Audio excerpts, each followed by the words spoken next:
The penultimate episode of WandaVision is now on Disney+. This will be a spoiler review as always, so go watch it if you haven't yet. It gives us an incredibly traumatic journey through the harshest moments in Wanda's life. My friends, I say, let's just talk about it.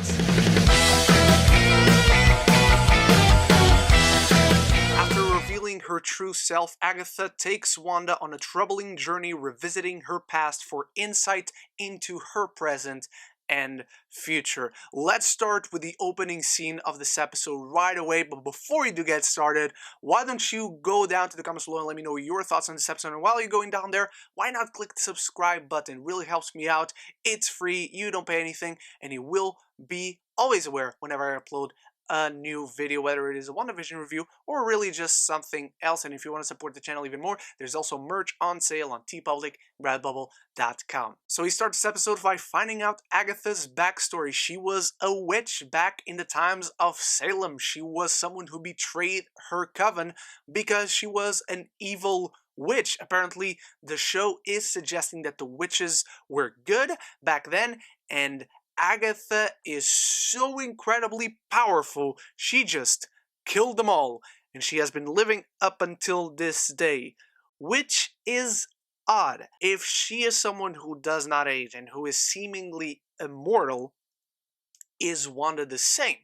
Because at the beginning of this episode, I was theorizing, okay, she's from back in the Salem days, so she probably made a deal with Mephisto to be immortal or something. She sold her soul or whatever. But that doesn't happen in this episode. Now we still have one more episode, sure. But I'm getting the worrying feeling that it's probably just gonna be Agatha. So now I'm legit wondering, is Wanda also immortal? And she doesn't age. And so coming back to the present, Agatha wants to understand how Wanda did all of this, because it's incredible, it's admirable. And Agatha does not understand how Wanda can be so powerful. Which is weird, because Wanda seems to have no power over Agatha. Agatha comes across as someone who is in control now. She is much more powerful than Wanda. So why does she even care? I don't feel like this episode answers that.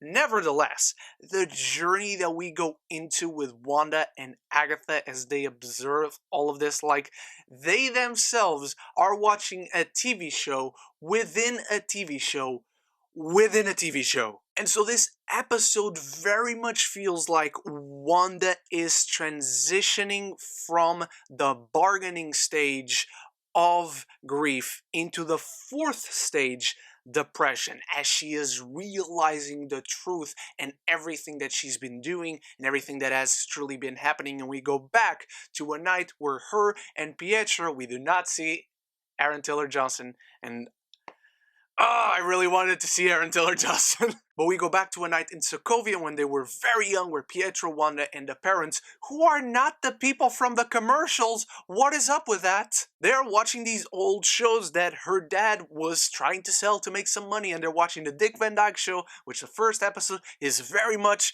based on, and boom, the Stark missiles hit. And then we find out something really interesting, my friends. And that is that supposedly Wanda stopped that missile. She stopped it from exploding after they spent 2 days hiding under that bed, looking at it, waiting for it to explode. Back in the day, we thought it just never went off, but now we realize Wanda stopped it.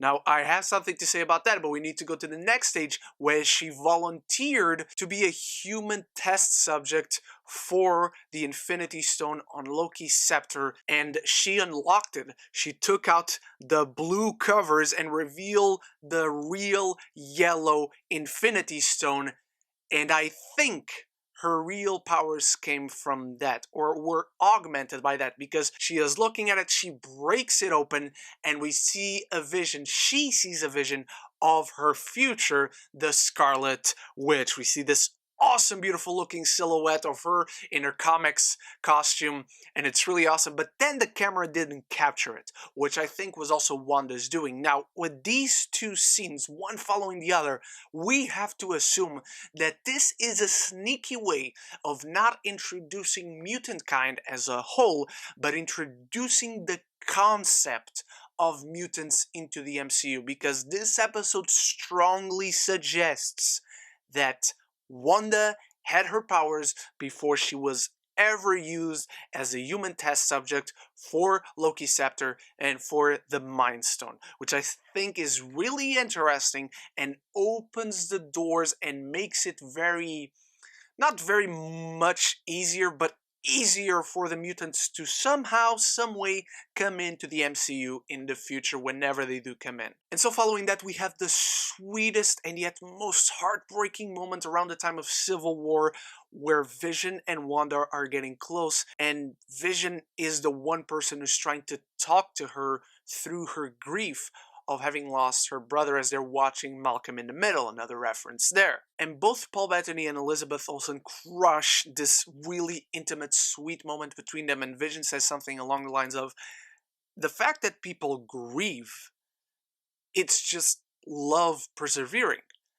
And that really hit, man. I was nearing my tears, and as actual Wanda, present Wanda, with Agatha Harkness by her side, is looking at this, Elizabeth Olsen just delivers the subtlest and yet most effective emotion change I've seen her do in this show, and she starts to break down, and I swear if she doesn't get nominated at all for this performance, I don't know, man. People are crazy. After that, jumping a little bit more to the present, we see Wanda go into the Sword headquarters because she wants Vision's body. She wants to bury him. She wants that catharsis of having a funeral for him. He deserves it. She deserves it. And so Hayward lets her in. She goes into Hayward's office, and he just shows her that they're dismantling Vision's body.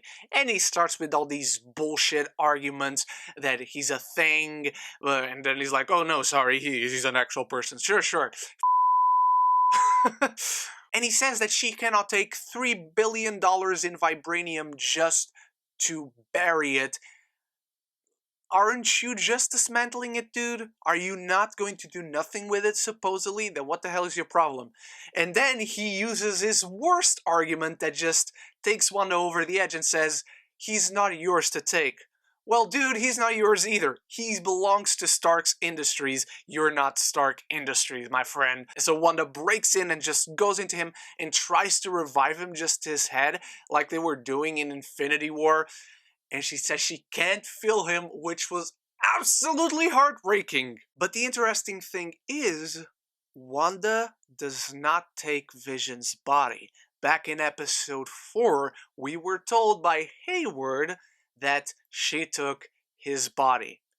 It's not true. It's a lie. Why would he lie about that? This guy has been extremely sus all along. I hate him. And so Wanda goes into actual Westview that did exist, and she finds a plot of land. And there's this, oh my god. There's this sheet that she takes with her, and it's the plans, it's the blueprint for a house that Vision and her had planned on living in and growing old together. And it's absolutely heartbreaking, and it's looking at this and the little heart that he left with that note that Wanda finally breaks down. Everything transforms. It's an amazing scene to look at as her powers start manifesting and getting out of control. It's pure chaos. Everything transforms, and the energy stone residue inside of her creates the Vision that we have been seeing. And so, she never had Vision's body. He was literally a vision. And at long last, we find out that Agatha's intentions are for Wanda to use her powers well instead of wasting them on this. to wash dishes, to live a suburban life with her husband and children. She's got Billy and Tommy on these like ropes made of her magic. And she says she finally understands Wanda's magic is chaos energy. So there's this whole lore of witches that one controls one kind of magic and another one controls another kind of magic. Wanda is the ruler, let's say, of chaos magic. She is the Scarlet Witch. We have a name drop. She finally has a name, and of course we cut to credits. I was so pissed. I swear, I've been loving these cliffhangers. I hated this one. I never yelled in my DV so strongly, so loudly. But at the same time, I know that was exactly the point. So yes, I am pissed, but I am not pissed that I am pissed.